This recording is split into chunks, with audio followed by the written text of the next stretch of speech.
ନମସ୍କାର ପ୍ରିୟ ଦର୍ଶକ ବନ୍ଧୁ, ମୁଁ ଅଜୟ ମିଶ୍ର ସ୍ୱାଗତ କରୁଛି ବିଧିବିଧାନ ଓଡ଼ିଆ ଚ୍ୟାନେଲର ପୁଣି ଏକ ନୂତନ ଅଧ୍ୟାୟକୁ।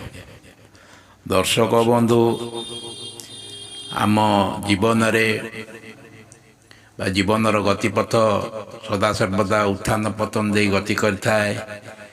ଯେତେବେଳେ ଆମର ସମୟ ଠିକ୍ ଚାଲିଥାଏ ସେତେବେଳେ ଆମେ କାହାରିକୁ କିଛି ଦୋଷ ଦେଇନଥାଉ, କିନ୍ତୁ ଆମେ ଯେତେବେଳେ ସମୟ ଖରାପ ପଡ଼ିଯାଇଥାଏ ସେତେବେଳେ ଆମେ ଭାଗ୍ୟ ଉପରେ ଦୋଷ ଦେଇ ଖସି ଯାଇଥାଉ ଯେ ସବୁ ଭାଗ୍ୟର ଦୋଷ, ତେଣୁ ସମୟଟି ବହୁତ ଖରାପ ପଡ଼ିଛି। ତେଣୁ ଆମେ ଏମିତି ଅନେକ କଥା କହି ନିଜ ମନକୁ ବୁଝେଇଥାଉ, କିନ୍ତୁ ପ୍ରକୃତରେ ତା'ର ରହସ୍ୟ ସମ୍ବନ୍ଧରେ ଆସନ୍ତୁ ଏହି ଭିଡ଼ିଓରେ ଆଲୋଚନା କରିବା। ଦର୍ଶକ ବନ୍ଧୁ, ଜୀବନର ସବୁଠାରୁ ଗୋଟିଏ ଶକ୍ତିଶାଳୀ ଶବ୍ଦ ବା ଯାହାକୁ ପାୱାରଫୁଲ୍ ଶବ୍ଦ, ଯାହା କହିଲେ ଜୀବନ ସତରେ ବଦଳି ଯାଇଥାଏ, ଆସନ୍ତୁ ଏହି ଭିଡ଼ିଓଟିରୁ ଆମେ ଜାଣିବା। ଭିଡ଼ିଓଟିକୁ ଶେଷ ପର୍ଯ୍ୟନ୍ତ ଦେଖିବା ପାଇଁ ଅନୁରୋଧ। ଦର୍ଶକ ବନ୍ଧୁ, ଭିଡ଼ିଓଟିକୁ ଆରମ୍ଭ କରିବା ପୂର୍ବରୁ କହି ରଖିବି କି ଯଦି ଆପଣ ଏପର୍ଯ୍ୟନ୍ତ ମୋର ଚ୍ୟାନେଲଟିକୁ ସବସ୍କ୍ରାଇବ୍ କରିନାହାନ୍ତି, ଦୟାକରି ଚ୍ୟାନେଲଟିକୁ ସବସ୍କ୍ରାଇବ୍ କରିଦିଅନ୍ତୁ।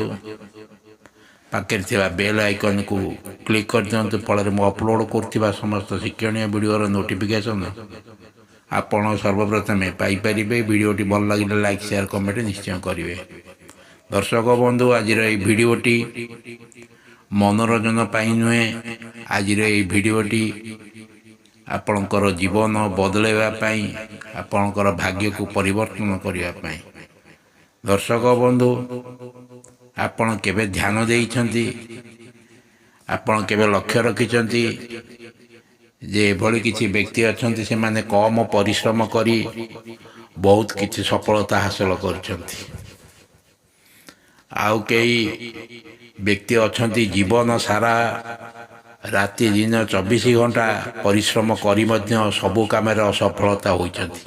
ଆପଣ ନିଶ୍ଚୟ ଜୀବନରେ ଏସବୁ ଲକ୍ଷ୍ୟ କରିଥିବେ, ଜାଣିଥିବେ, ଦେଖିଥିବେ ମଧ୍ୟ। କିନ୍ତୁ ଦର୍ଶକ ବନ୍ଧୁ, ଏହାର ମୂଳ କାରଣ କ'ଣ? ଏହାର ମୂଳ କାରଣ ଭାଗ୍ୟ ନୁହେଁ, ଭଗବାନ ନୁହନ୍ତି। ଏହାର ମୂଳ କାରଣ ହେଉଛି ମନ ଏବଂ ମୁହଁର କଥା। ମନ କିପରି କାମ କରେ? ଦର୍ଶକ ବନ୍ଧୁ, ମନୁଷ୍ୟର ମନ ଗୋଟିଏ କ୍ଷେତ୍ର ଭଳି। ଆପଣ ଯେମିତି ମଞ୍ଜି ବୁଣିବେ, ଯେପରି ବୀଜ ବୁଣିବେ, ସେମିତି ଫଳ ମିଳିବ। ଆଜି ଉଷ ସହି ରୂପୀ, ଯେପରି ଆପଣ ବୁଣିବେ ସେପରି କାଟିବେ। ନକାରାତ୍ମକ କଥା ହେଉଛି ଦୁଃଖ, ସକାରାତ୍ମକ କଥା ହେଲା ସୁଖ। ମନ ଭଲ କି ଖରାପ ବିଚାର କରେ ନାହିଁ।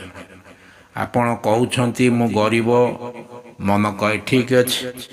ଆପଣ କହୁଛନ୍ତି ମୁଁ ସଫଳ, ମନ କହେ ଠିକ୍ ଅଛି। ମନ ଆପଣଙ୍କର ଆଦେଶ ଅନୁସାରେ ଜୀବନକୁ ଗଢ଼ି ତୋଳିଥାଏ।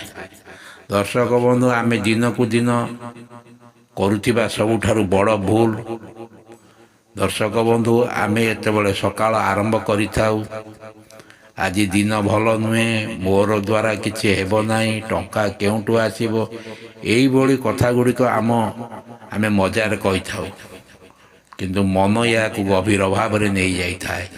ଏହି କାରଣରୁ ଦିନକୁ ଦିନ ସମସ୍ୟା ବଢ଼ିଯାଏ। ଦିନକୁ ଦିନ ଦୁଃଖ ବଢ଼ିଯାଏ, ଦିନକୁ ଦିନ ଦାରିଦ୍ର୍ୟତା ବଢ଼ିଯାଏ। ଦର୍ଶକ ବନ୍ଧୁ, ସବୁଠାରୁ ପାୱାରଫୁଲ୍ ଶବ୍ଦଟି ହେଲା, ଏ ପୃଥିବୀର ସବୁଠାରୁ ପାୱାରଫୁଲ୍ ଶବ୍ଦଟି ହେଉଛି ମୁଁ ପାରିବି। ଏଇ ଗୋଟିଏ ଶବ୍ଦ। ସବୁଠାରୁ ପାୱାରଫୁଲ୍ ଶବ୍ଦଟି ହେଉଛି ମୁଁ ପାରିବି। ଏଇ ଗୋଟିଏ ଶବ୍ଦ ଡରକୁ ସାହସରେ ବଦଳାଇ ଦେଇଥାଏ। ଯେଉଁଦିନ ଆପଣ କହିବେ ମୁଁ ପାରିବି, ସେଇଦିନ ଠାରୁ ଆପଣଙ୍କର ମନ ସମାଧାନ ଖୋଜିବା ଆରମ୍ଭ କରିଦିଏ। ଏଫର୍ମେସନ୍ କାହାକୁ କୁହାଯାଏ? ଏଫର୍ମେସନ୍ ଅର୍ଥ ହେଲା ନିଜ ମନକୁ ଭଲ ଆଦେଶ ଦେବା, ନିଜ ମନକୁ ଭଲ କରି ଗଢ଼ିବା। ଯେପରି ମୁଁ ସୁସ୍ଥ ଅଛି, ମୋ ଜୀବନରେ ସୁଖ ଆସୁଛି, ମୋ ପାଖରେ ଟଙ୍କାର ଅଭାବ ନାହିଁ, ଭଗବାନ ମୋ ସହିତ ଅଛନ୍ତି, ମୁଁ ଯାହା କିଛି କରୁଛି ସବୁ ଭଲ ହେଉଛି। ଏହାକୁ କୁହାଯାଏ ସଚେତନ ଭାବରେ ଭାଗ୍ୟକୁ ଗଢ଼ିବା।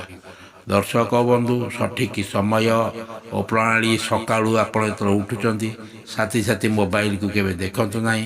ପ୍ରଥମେ କୁହନ୍ତୁ ଆଜି ମୋ ପାଇଁ ଶୁଭ ଦିନଟିଏ। ରାତିରେ ଶୋଇବା ପୂର୍ବରୁ ଭଗବାନଙ୍କୁ ଧନ୍ୟବାଦ ଦିଅନ୍ତୁ, ମୋ ଦିନ ଭଲ ଭାବରେ ଆଜି କଟିଲା। ଏଇ 21 ଦିନର ଶକ୍ତି। ଦର୍ଶକ ବନ୍ଧୁ 21 ଦିନ ଧରି ଗୋଟିଏ ଭଲ କଥା ନିୟମିତ କହିଲେ ମନ ବଦଳାଏ, ଆଦତ ବଦଳାଏ, ଭାଗ୍ୟ ବଦଳାଏ। କେଉଁ କଥା କହିବେ, କେଉଁ କଥା କହିବେ ନାହିଁ। ମୋ ଭାଗ୍ୟ ଖରାପ, ମୋର କିଛି ହେବ ନାହିଁ, ମୁଁ ଦୁର୍ଭାଗ୍ୟଶାଳୀ, ଏହା ନିଜ ହାତରେ ନିଜ ଜୀବନକୁ ନଷ୍ଟ କରିବା ସହିତ ସମାନ।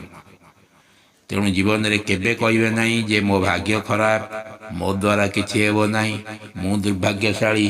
ଏସବୁ ବିଷୟ କେବେ ଜୀବନରେ କହିବେ ନାହିଁ। ଦର୍ଶକ ବନ୍ଧୁ, ଆପଣଙ୍କୁ ଭଗବାନ ଯେଉଁ ଶକ୍ତି ଦେଇଛନ୍ତି ସେଇଟା ହେଉଛି ଆପଣଙ୍କର ଶବ୍ଦ।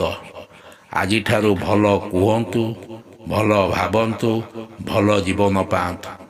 ଦର୍ଶକ ବନ୍ଧୁ, ଯଦି ଭିଡ଼ିଓଟି ଆପଣଙ୍କୁ ପସନ୍ଦ ହୋଇଥାଏ ତେବେ ନିଶ୍ଚୟ ଚ୍ୟାନେଲକୁ ସବସ୍କ୍ରାଇବ୍ କରିବେ, ଭିଡ଼ିଓଟି ଗୋଟେ ଲାଇକ୍ କରିବେ। ରହୁଛି, ଧନ୍ୟବାଦ, ନମସ୍କାର।